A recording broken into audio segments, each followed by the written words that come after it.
members of the press. Let me begin by expressing my pleasure at being back in Tehran.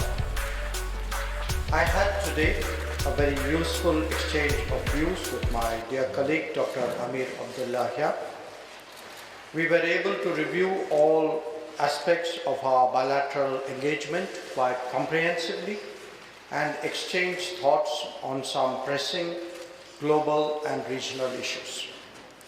I will have an opportunity to meet His Excellency President Raisi later today. I will be conveying Prime Minister Modi's warm greetings to him. I will also meet the Secretary of Iran's Supreme National Security Council, whom we will have the pleasure of hosting in India in a few days.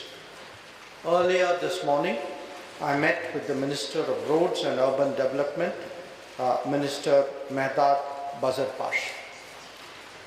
At the outset, let me underline that this visit gave me an opportunity to personally convey our condolences to my counterpart on the recent terrorist attack in Kerman.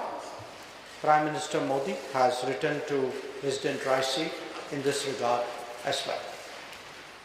My discussions today benefited from the fact that our countries have maintained a regular momentum of high-level interactions. Prime Minister Modi and President Raisi recently met at Johannesburg. Our leaders have been in frequent touch through letters and phone. I also personally maintained regular contact with Dr. Abdullahian in recent days. We also held our Foreign Office consultations just 2 months back. Today, due to the regularity of these exchanges and the guidance provided by our leadership, there is a good basis to expand substantive cooperation in a variety of areas. The Foreign Minister and I specifically focused on its political and economic aspects, but naturally there were other domains as well. Our people-to-people contacts have long been a strength. Iran and India are united by our deep cultural, literary and linguistic ties, which create a unique foundation for increasing exchanges of tourists, students, artists, athletes and scholars. We discussed how we can better link our cultural and educational institutions. Let me share with you all that the Government of India has decided to include Farsi as one of the 9 classical languages of India in our new education policy. Regional connectivity has been a critical pillar of India-Iran relations and was naturally prominent in the agenda of today's discussions. I reiterated India's interest in benefiting from Iran's unique geographical position to access markets in Central Asia, Afghanistan and Eurasia. We discussed the prospects of energizing the international North-South transport corridor. In particular, we discussed India's involvement in the development and operation of the Chabahar port, a joint project with a joint vision of connectivity. I emphasized India's commitment to this project and discussed how we can establish a firm, sustainable and long-term roadmap for India's continued involvement over the coming years. Given the importance of this project for both nations, I emphasized the need to monitor its progress under the direct supervision of the political leadership. We also exchanged perspectives and assessments on certain regional and global issues and developments. Both of us are concerned about recent events in West Asia, which some call Middle East, and we emphasized the importance of preventing further escalation of violence and hostilities. We will be continuing further discussions over lunch.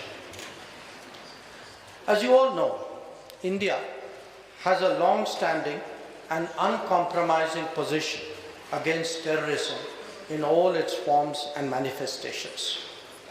This remains so, very much so.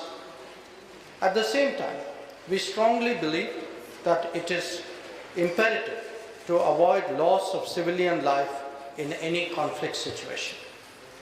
The deeply concerning situation in Gaza was naturally a subject of our discussions. The loss of civilian lives, especially that of women and children, was our primary focus. There is a visible humanitarian crisis that needs to be addressed, and the creation of sustainable humanitarian corridors is the need of the day. We welcome the international community's efforts in that direction. India itself has delivered shipments of relief material to Gaza and contributed to the UNRWA. On the issue of Palestine, let me reiterate India's long-standing support for a two-state solution where the Palestinian people are able to live freely in an independent country within secure borders. I stressed on the need for all parties to avoid provocative and escalatory actions and to facilitate movement towards dialogue and diplomacy. As you are all aware, there have also been recently a perceptible increase in threats to the safety of maritime commercial traffic in this important part of the Indian Ocean. The Minister also referred to it. We have even seen some attacks in the vicinity of India. This is a matter of grave concern to the international community. Obviously, it also has a direct bearing on India's energy and economic interests. This fraud situation is not to the benefit of any party, and this must be clearly recognized. Dr. Abdullahian and I will be reviewing developments in Afghanistan, we spoke about it briefly, and continue our long-standing dialogue about its stability and security. Another area that we intend to touch upon is the Caucasus, and we will be discussing various aspects of the conflict in Ukraine and their implications. This is my first visit to Iran after its membership of the BRICS was approved in September 2023 in South Africa. As a strong advocate of Iran's joining, India was particularly pleased with the outcome. We also work closely together in the SCO and in multilateral organizations. Both of us will be present in Kampala soon for the NAM summit. This tradition of multilateral cooperation is a natural reflection of the strength of our bilateral ties. We also very much appreciate Iran's contribution to the voice of the Global South summits that were convened by India last year. Friends, I am confident that today's exchanges will give momentum to our bilateral cooperation and also further enhance our understanding of each other's positions on important regional and global issues. India and Iran are two old friends who have always viewed each other's growth and prosperity as contributing to their own. Our partnership and our regular consultations have a particular value in the volatile and uncertain world that we currently see. I thank you all for your attention. I reiterate my thanks to the Minister and to his colleagues, to the Iranian authorities, for making my visit to Iran so comfortable and productive, and I look forward to seeing him in India very soon. Thank you very much.